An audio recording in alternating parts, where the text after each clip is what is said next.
Olá, estudantes da primeira série do ensino médio, sejam bem-vindos a mais uma aula de História aqui no Centro de Mídias. Eu sou a professora Luíse Coutinho e hoje nós teremos uma aula que vai apresentar com imagens, com documentos iconográficos, um recorte dos anos iniciais do século XX, da Primeira Guerra Mundial até a crise de 1929. Quem vai estar conosco interagindo aí nos momentos, junto com vocês no chat, é o professor Alcides Guerreiro. Tudo bem, Pro? Tudo bem, e você, Luiz? Tudo bem. Boa tarde, professor, boa tarde, colega estudante. Sejam todos muito bem-vindos. Vamos trabalhar e eu espero muita interação da galera. Valeu! É isso aí. Vamos conhecer então os objetivos e as habilidades da nossa aula de hoje na tela. Hoje, o nosso objetivo é apresentar e estudar documentos históricos de natureza diversa para identificar e contextualizar eventos históricos em diferentes temporalidades, visando traçar uma breve cronologia de fatos ocorridos no mundo entre as últimas décadas do século XIX e a década de 1930, com ênfase nas tensões políticas e nas crises sociais e econômicas que permearam o contexto da Primeira Guerra Mundial. É como se fosse uma extensão daquele momento do nosso primeiro bimestre que a gente fez retomadas, né, do nono ano e que a gente falou ali do processo de imperialismo, neocolonialismo, tensões entre as potências europeias. A gente vai dar sequência naquele recorte histórico com essa aula de hoje. Os objetos do conhecimento vão aparecer aí na tela para vocês, né? A gente vai falar do uso de imagens e seus diferentes suportes, informação e comunicação, política e social ao longo das temporalidades históricas e, claro, o nosso recorte aí que vai da Primeira Guerra Mundial, passando pela Revolução Russa, chegando na crise de 1929. As habilidades do currículo paulista, né, do ensino médio é a CHS 106, que é utilizar as linguagens cartográficas, gráficas e iconográficas, os diferentes gêneros textuais e as tecnologias digitais de informação e comunicação de forma crítica, significativa, reflexiva e ética nas diversas práticas sociais, incluindo as escolares, para se comunicar, acessar e difundir informações, produzir conhecimentos, resolver problemas e exercer protagonismo e autonomia na vida pessoal e coletiva. E notem que nós temos uma habilidadezinha do nono ano, que é 09HI10, que a gente está retomando aí para vocês, tá? Que vai dar suporte para a nossa aula. Vamos começar os trabalhos, pessoal? Eu já vou trazendo duas imagens para vocês analisarem e responderem para a gente no chat a partir da pergunta que vai aparecer aí na tela. Formulem uma hipótese. Apesar de antagônicas, as duas imagens retratam a Europa na virada do século XIX para o XX. Professor, o que é antagônica? Olha só essa imagem colorida aí da esquerda, né? Um baile, né? É uma obra do Toulouse-Lautrec, dança no Moulin Rouge, né? O pessoal ali em Paris, muito empolgado, e pouco tempo depois, ali no mesmo contexto, nós temos registros fotográficos da Primeira Guerra Balcânica aí entre os anos de 1912 e 1913. Então, festa de um lado, guerra do outro. A que se devia esse clima social e político tão contraditório? Formulem a hipótese para a gente no nosso chat e em 1 minuto a gente volta.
Oi, Luiz. Nessa análise aí de contraponto, a gente tem, de um lado, um quadro, né? Uma arte plástica, do outro nós já temos aí registros fotográficos.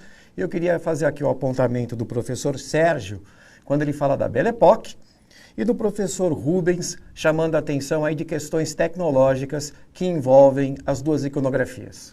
É isso mesmo, né? Muitos aqui, né, como por exemplo a professora Cristiane, também pontuou a questão da paz armada, né? Parecia que nós tínhamos um clima de aparente estabilidade econômica. Para alguns países da Europa, as grandes potências ali, França, Inglaterra, a Alemanha que estava chegando nesse rolê do imperialismo, até poderia ser. Mas esta estabilidade econômica estava ali escondendo um clima de acirramento, de rivalidades, né? Todo mundo buscando mercados consumidores, matérias-primas, né? Um concorrendo com o outro, e isso acabou desembocando na Primeira Guerra Mundial, né? Muitos professores colocaram aqui, como o professor Rubens, a questão da tecnologia. E a gente sabe que a Primeira Guerra Mundial, ela foi uma guerra tecnológica, né? Ela mudou vários paradigmas ali na questão bélica, né? Muitos equipamentos foram empregados naquele momento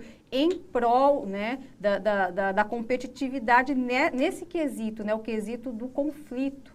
Então, até tem uma fala do Nicolau Shevchenko, né, que diz que esse primeiro momento aí do século XX é como se a humanidade tivesse numa montanha-russa, né, e a montanha-russa faz aquele looping, né, ela está crescendo em termos tecnológicos, né, em termos mais progressistas, vamos dizer assim, mas quando toda essa tecnologia ela é usada em favor da guerra, aí o pessoal tem aquela queda vertiginosa lá do looping da montanha-russa. Foi mais ou menos isso que acabou acontecendo aí nesse recorte temporal que a gente está estudando hoje.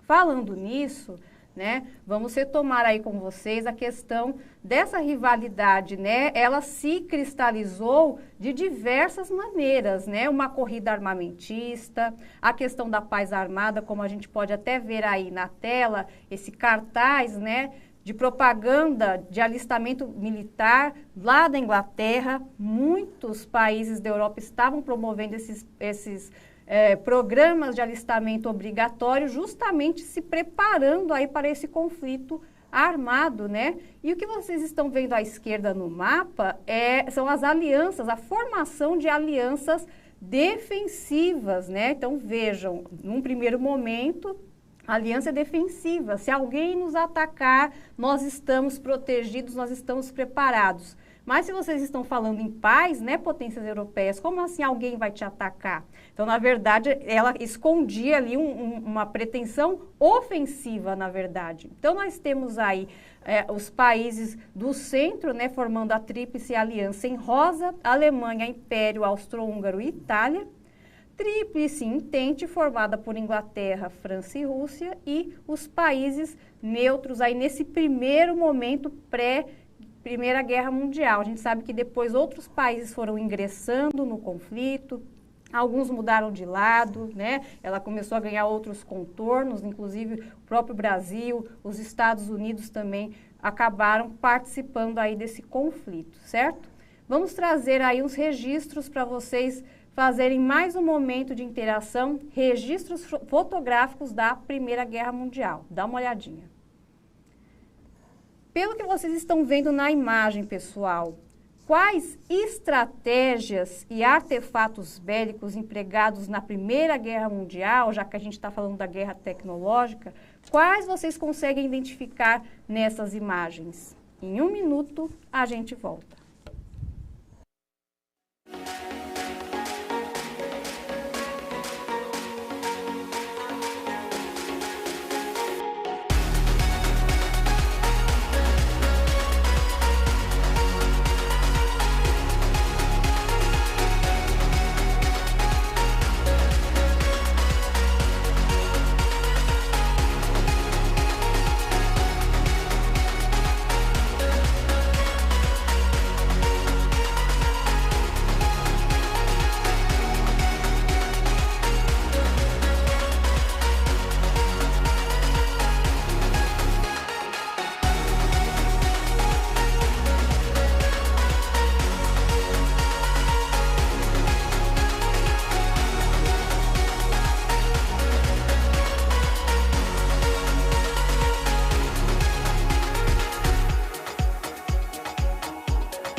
Muito bem, a gente tem aqui a participação do professor Paulo, ele chama a atenção daqui da estratégia de trincheiras e também fala da questão das armas químicas, né? Quando ele aponta aqui a utilização do gás mostarda.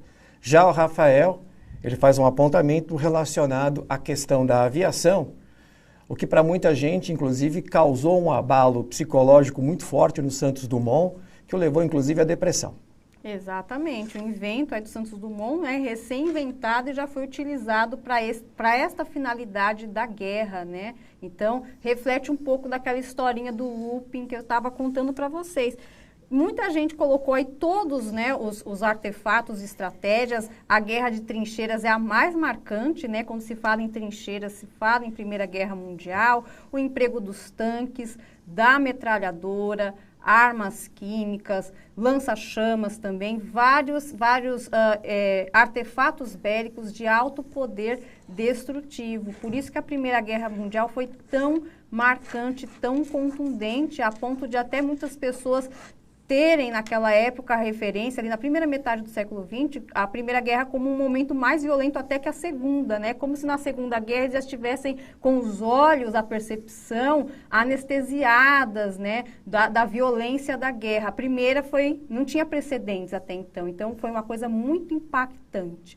E essa Primeira Guerra Mundial teve vários momentos ali, né, de movimentos entre as forças, né? O professor aqui até brincou que era uma guerra de primos, né? Posto que muitos desses chefes de Estado tinham um grau de parentesco, principalmente ali dos impérios, né? E nesse conflito todo teve um ano que foi muito determinante, muito decisivo, que foi o ano de 1917. Aliás, no mundo inteiro, 1917, a gente consegue achar aí exemplos de movimentos muito contundentes, muito emblemáticos aí que entraram para a história. Na questão da Primeira Guerra Mundial, 1917 foi, por exemplo, o ano em que o Brasil ingressa no conflito, o ano em que os Estados Unidos ingressam no conflito, e o ano em que a Rússia, né, começa a ter problemas internos. Na verdade, não foi um início de problemas, mas foi um início de movimentação em relação a esses problemas, que acabou até obrigando a saída desse país da guerra. Vamos dar uma olhadinha aí na próxima tela. Então, o que vocês estão vendo aí, pessoal, é uma imagem que retrata uma manifestação na Rússia contra a participação na Primeira Guerra Mundial em 1917. E um dos lemas dessa manifestação era paz, terra e pão, né? Paz, terra e pão eram as palavras de ordem. A partir desse lema, dessas palavras de ordem, o que elas indicam sobre a situação econômica da Rússia naquele período, né? Período em que ela estava participando da Primeira Guerra Mundial. Em 1 minuto, a gente volta.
Muito bem, a gente aqui olhando a participação dos colegas professores, a Daniela, o professor Silvio e a professora Cristiane, eles fazem apontamentos muito parecidos quando eles falam da questão do desespero social, da pobreza e da miséria.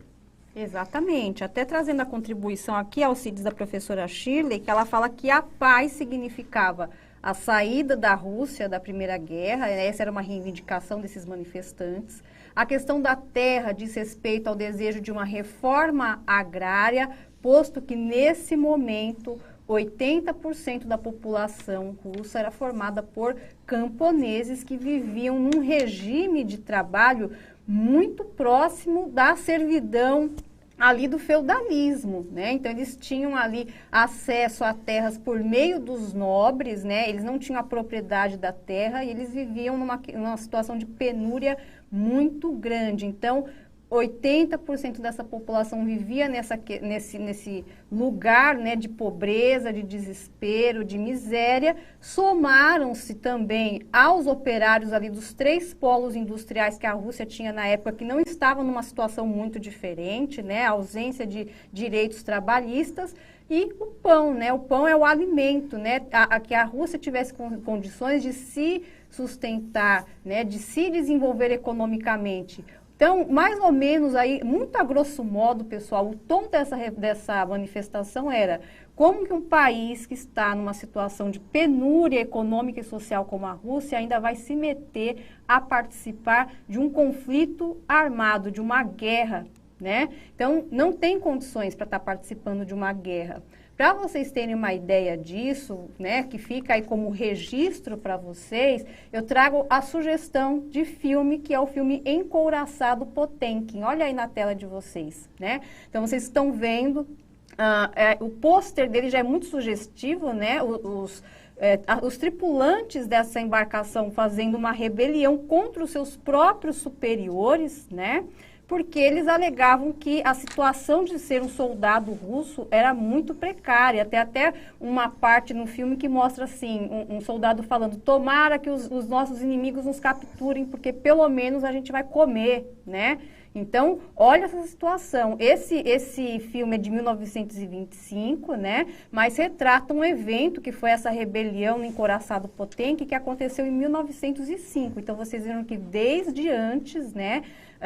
A situação já estava sendo aí denunciada por vários setores, por vários agentes da sociedade russa. E esse evento, né, no Encouraçado Potemkin, ele funcionou como uma espécie de prenúncio da Revolução de 1917. No QR Code vocês vão ter acesso ao filme na íntegra. Pode sim. Não, só para quem é uma indicação ótima, tem uma cena de um carrinho de bebê numa escada que marca e influencia vários diretores contemporâneos. Então, vale a pena assistir o filme do Eisenstein. Só isso aí. Não tem como não lembrar dessa cena do carrinho, né, professor? Então, pessoal, passando agora, saindo desse momento da Rússia em crise, em meio à Primeira Guerra Mundial, passando para o final dela, né, nós temos o Tratado de Versalhes. A Tríplice Entente sai vitoriosa da Primeira Guerra Mundial e essa vitória ela é selada por meio desse tratado. Eu vou pedir para a produção soltar um vídeo para vocês, que é um documento histórico desse momento aí do Tratado de Versalhes. Vamos lá?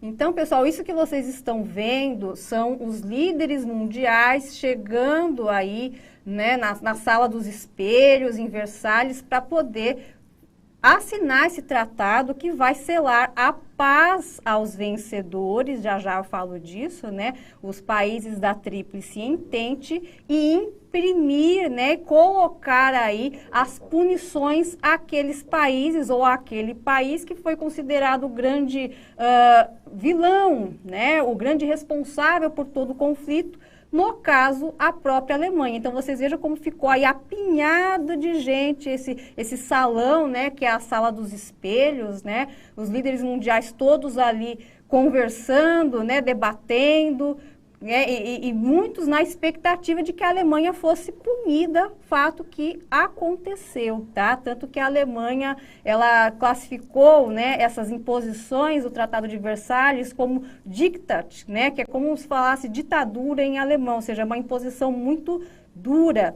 E isso vai causar um clima, né, de vexame internacional, de vergonha, de humilhação nos alemães, que posteriormente será catalisado, né, por forças que vão ascender politicamente lá na década de 30, né? E esse sentimento de humilhação, esse sentimento de derrota, ele vai ser potencializado por uma crise econômica, né, de proporções mundiais, que a gente também vai falar daqui a pouquinho. Então, vocês estão vendo aí as movimentações, como é que foi lá no dia, né? Bem interessante que é um registro de vídeo de 1919, né? Tem até uma qualidade interessante, é muito interessante ver esse registro aí. E já já vocês vão ver que o pessoal vai sair, né, ali para informar, né, o que ficou determinado nesse tratado. Então, é bem interessante a gente ver esse registro histórico aí. Vamos acompanhando. Então, tá aí, né, o resultado já está meio que saindo, todo mundo na expectativa, né? Tem membros de vários países do mundo nesse momento reunidos. E aí sai o resultado. Olha a galera, tipo, e agora? O que vai acontecer? Qual que foi o resultado, né? O que vai acontecer com a Alemanha? Então, o pessoal vai todo ali para a beirada, né, das varandas ali do palácio para poder ouvir o pronunciamento oficial. E lá vem os líderes mundiais para fazer esse pronunciamento.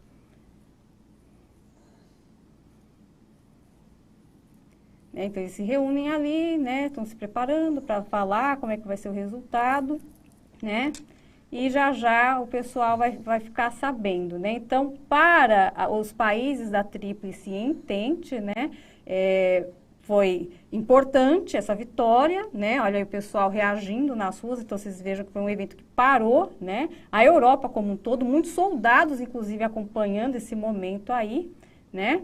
E depois a Alemanha, considerada a grande responsável aí, tendo que pagar indenizações aos países, ter reduzido as suas forças militares, entre outras sanções punitivas, né? Que, como eu falei, né, acabou desembocando na Segunda Guerra Mundial posteriormente, né, juntando com vários outros fatores aí, certo?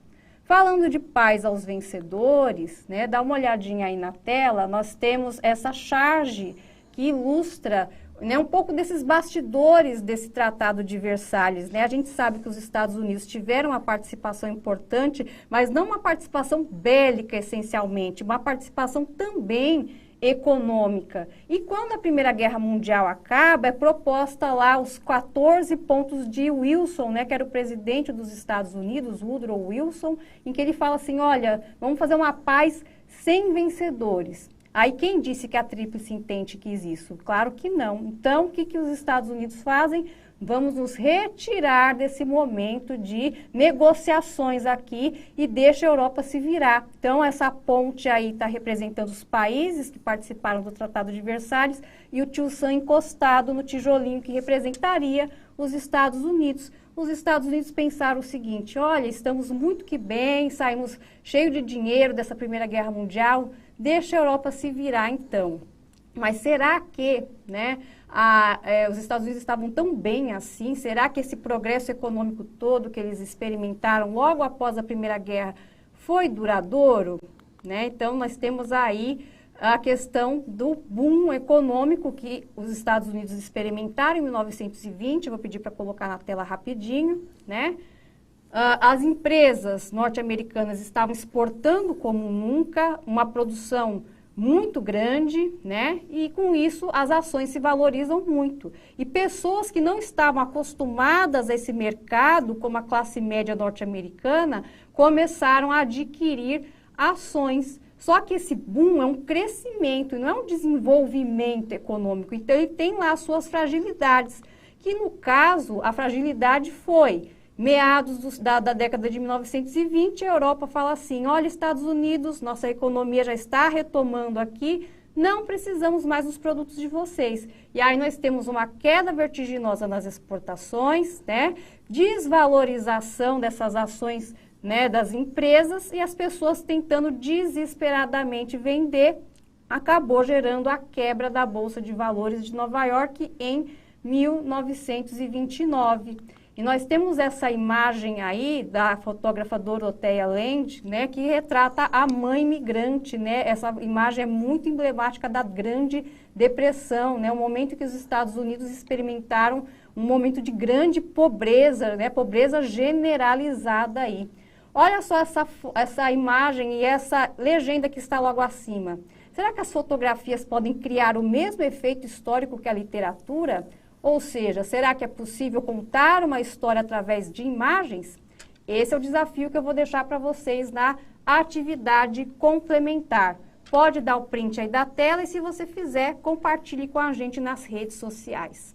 Professor Alcides, muito obrigada pela participação. Tchau, galera. Não deixe de avaliar nossa aula no final. Tchau, tchau.